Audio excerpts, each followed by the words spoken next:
Auzubillahiminash-shaytanir-rajim. Bismillahir-Rahmanir-Rahim. Class 11th Chemistry. It's lecture number 15. In lecture number 14, we talked about electron gain enthalpy. उसमें हमने पढ़ा था बेटा कि मतलब इलेक्ट्रॉन गेन एंथैल्पी होता क्या है, उसका क्या फैक्टर्स इफेक्टिंग है और variation in group and period में पीरियोडिक टेबल में किस तरीके से वो वेरी करता है। As we move from left to right in a period में क्या होता है, from top to bottom of the periodic table in a group electron gain enthalpy, वो हमने लास्ट वाले लेक्चर्स में पढ़े थे। हमें पता है कि बेटा इलेक्ट्रॉन गेन एंथैल्पी चीनीस बना का तो the amount of energy released so when an electron is added to an isolated gaseous atom to form the gaseous negative ion। ठीक है, मतलब कितना अमाउंट ऑफ एनर्जी रिलीज होता है किसी भी आइसोलेटेड गैसियस एटम में से जब हम उसमें इलेक्ट्रॉन का ऐड करेंगे। यंग इलेक्ट्रॉन ऐड बना तो कितना अमाउंट ऑफ एनर्जी उसमें से रिलीज होती है, तो उदू लगाते चीजें बदनी इलेक्ट्रॉन गेन एंथैल्पी वो नेगेटिव होता है क्योंकि रिलीज छाना का तो इलेक्ट्रॉन गेन एंथैल्पी हमेशा नेगेटिव होता है। स्पिन उसको मेजर किया जाता है, एक्सप्रेस किया जाता है इन कैलोजूल पर मोल में, तो हमेशा क्या बनाता है, क्या फॉर्मेशन करता है, नेगेटिव आयन मतलब एनाइन का फॉर्मेशन करता है। तो उसमें हमने फैक्टर्स भी पढ़े थे। फैक्टर्स में हमने डिपेंड करता है electron gain enthalpy on the nuclear charge, electronic configuration, size of the atom में। ठीक इसी तरीके से फिर हमने पढ़ा था कि from top to bottom in a group what happen to the electron gain enthalpy. उसमें हमने क्या देखा कि इलेक्ट्रॉन गेन एंथैल्पी जो है वो फ्रॉम टॉप टू बॉटम ये डिक्रीज होता जाता है due to increase in size, due to increase in the shielding effect and due to decrease in the nuclear charge की डिक्रीज की वजह से वहां पे क्या होता है बेटा, जो इलेक्ट्रॉन गेन एंथैल्पी का वैल्यू जो है वो लेस नेगेटिव आता है।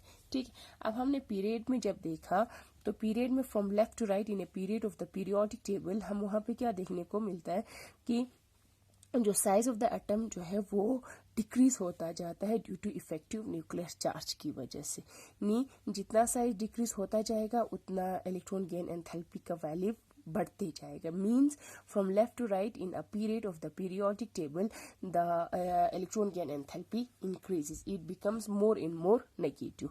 But there are some irregularities जिसमें हमने पढ़ा था बेटा, आई थिंक हमने वहां पे नोबल गैसेस के बारे में आप लोगों को एक यहाँ पे बोला था कि नोबल गैसेस हम सबों को पता है they have the stable electronic configuration, they are also known as inert gases. Group number 18 of the periodic table is known as the noble gas.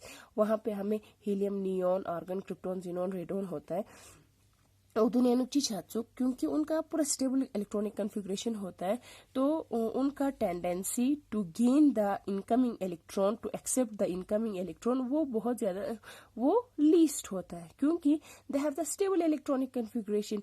तो वो बाहर या उनको इलेक्ट्रॉन लाने की क्या जरूरत नहीं। अगर हम फोर्सफुली अगर हम इसमें नोबल गैसेस में अगर इलेक्ट्रॉन्स डालें तो वहां पे हमेशा हमें एनर्जी देनी पड़ती है। एनर्जी हमें देनी पड़ता है, तो हमेशा इलेक्ट्रॉन गेन एंथैल्पी का वैल्यू क्या होगा, पॉजिटिव होगा। एक्चुअली इलेक्ट्रॉन गेन एंथैल्पी क्या होता है, उसमें से कितना अमाउंट ऑफ एनर्जी रिलीज होता है जब हम इलेक्ट्रॉन को ऐड करेंगे। लेकिन in case of noble gases due to their stable electronic configuration they have the least tendency to accept the incoming electrons. तो अगर हम फोर्सफुली उसमें इलेक्ट्रॉन्स देना चाहें नोबल गैसेस हम लोग, तो उसमें क्या होगा, हमें एनर्जी देनी पड़ेगी। That is why the value of electron gain enthalpy is positive for noble gases. ठीक है, अब इसी तरीके से हमें कुछ एलिमेंट्स जैसे कि for example we have the we have the beryllium, we have the magnesium, we have the nitrogen, and phosphorus, उनका इलेक्ट्रॉन गेन एंथैल्पी का वैल्यू जो है वो मतलब बहुत ज़्यादा कम होता है या ऑलमोस्ट ज़ीरो के बराबर होता है। ऐसा क्यों? देख लीजिएगा बेटा, हम इसको इलेक्ट्रॉनिक कॉन्फ़िगरेशन के हिसाब से एक्सप्लेन करना चाहेंगे। Beryllium, its atomic number is 4, that of magnesium is 12, nitrogen is 7, phosphorus is 15। अब इसका अगर हम इलेक्ट्रॉनिक कॉन्फ़िगरेशन करें 1s2 2s2 आएगा, ठीक है। इसमें 2 इलेक्ट्रॉन्स, इसमें 2 electrons. In case of magnesium 1s, इसमें 2 इलेक्ट्रॉन्स, 2s में 2 इलेक्ट्रॉन्स, 2p में we have the 1 2 each 6 7 8 9 10, और 3s में हमें आ जाएगा, ये हमारा 2p, ये हमारा 3s में आएगा 2 इलेक्ट्रॉन्स। अब इन case of nitrogen the electronic configuration is such 1s2 2s2 2p 3, this is 2p, this is 2s, this is 1s, ठीक है। अब इन केस ऑफ फॉस्फोरस यहाँ पे क्या होगा, 1s में 2 इलेक्ट्रॉन्स, 2s में सॉरी बेटा 2 electrons, we have 2p 10 11 12 13 14 and 15, these 1s 2s 2p 3s and 3p। अब देख लीजिएगा इससे हमें क्या समझ में आ जाएगा। देखो, इन case of beryllium its atomic number is 4 and it's electronic configuration is 1s2 and 2s2, ठीक है। It means the electronic configuration is stable due to completely filled s orbital। ये s वाला ऑर्बिटल जो है वो completely filled है, क्योंकि इसमें 2 इलेक्ट्रॉन चाहिए s ऑर्बिटल में और 2 इलेक्ट्रॉन्स पूरी तरीके से, it means it is fulfilled। Likewise we have the magnesium, its atomic number is 12। In case of magnesium the last shell is s3s shell in which the s orbital has 2 electrons which is fulfilled। Likewise we have the nitrogen, in case of nitrogen the last shell in which the p subshell there is 3 electrons, 1 electron in each orbital ni, it means dianuchi sonis vanaka to it is half filled। Half filled दुगा सानुक रे रे रे रे last पे अनुक रे रे रे रे उत्पन्न का, तो second shell p subshell में इलेक्ट्रॉन्स हर ऑर्बिटल में एक एक है, it means it is half filled. Likewise in case of phosphorus the 3p orbital is also half filled, and we know that full filled and half filled electronic configuration is considered as stable configuration नी गा elementary की electronic configuration पो या half field दुक्तुक या full field दुक्तुक नी उदो नी electronic configuration को stable electronic configuration माना जाता है। That is why they have the stable electronic configuration. तो और इनकमिंग इलेक्ट्रॉन्स को गेन करने का उनमें जो कैपेसिटी, जो कैपेबिलिटी, जो टेंडेंसी होता है वो बहुत ज़्यादा कम होगा, because they have already a stable electronic configuration. That is why in case of beryllium, magnesium, nitrogen and phosphorus the electron gain enthalpy is very low और इट इज ऑलमोस्ट जीरो, इसीलिए zero होता है, ये याद रख लीजिएगा। For beryllium, for magnesium, for nitrogen and phosphorus ये है इसका, ठीक है।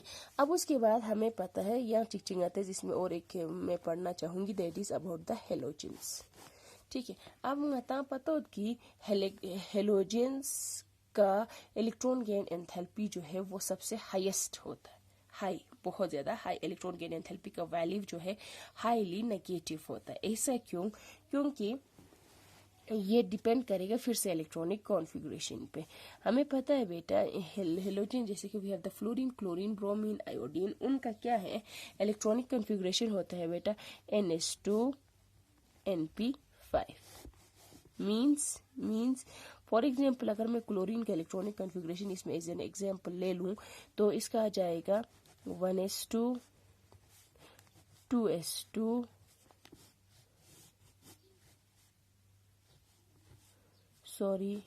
सॉरी 2p का हमें 3 ऑर्बिटल हो तो मैं यहाँ पे बनाना चाहूँगी 2p, this is 1s, this is 2s, this is 2p, 1 2 3 4 5 6 7 8 9 10 3s 12 13 14 15 16 and 17 because its atomic number is 17. That is as the अनुगस. जैसे कि अगर हम क्लोरीन का एग्जाम्पल ले लें whose atomic number is 17, 1s में 2, 2s में 2, 2p में 6, 3s में 2 and 3p में we have the 5 electrons. ठीक नी the halogens require only one electron in order to attain a stable electronic configuration, that is noble electronic configuration. Noble gases का electronic configuration होता है बेटा NH2 NP6. ये किसका होता है? नोबल गैसेस का. ठीक नी नोबल गैसेस का इलेक्ट्रॉनिक कॉन्फ़िगरेशन होता है NH2 NP6 और हेलोजेंस का होता है NH2 NP5. नी नोबल गैसेस इलेक्ट्रॉनिक कॉन्फ़िगरेशन को हम स्टेबल इलेक्ट्रॉनिक कॉन्फ़िगरेशन माना जाता है.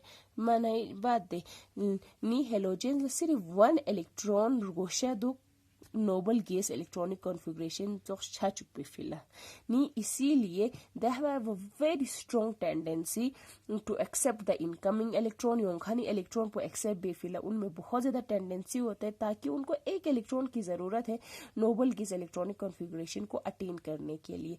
That is Y the electron gain enthalpy for the halogens are highly negative.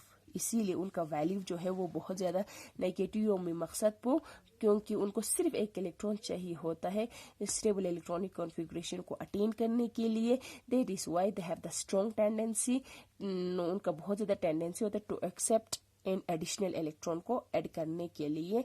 That is why उनका इलेक्ट्रॉन गेन एंथैल्पी बहुत ज़्यादा होता है. आप लोगों को समझ में आया होगा. हम इस तरीके से लिख सकते हैं बेटा the halogens have the electronic configuration को ना सिर्फ E था से ना electronic configuration ला CONF चिता जाते हैं. The halogens have the electronic configuration of NH2 NP5 so NH2 NP5 and have only one electron less than the stable noble gas electronic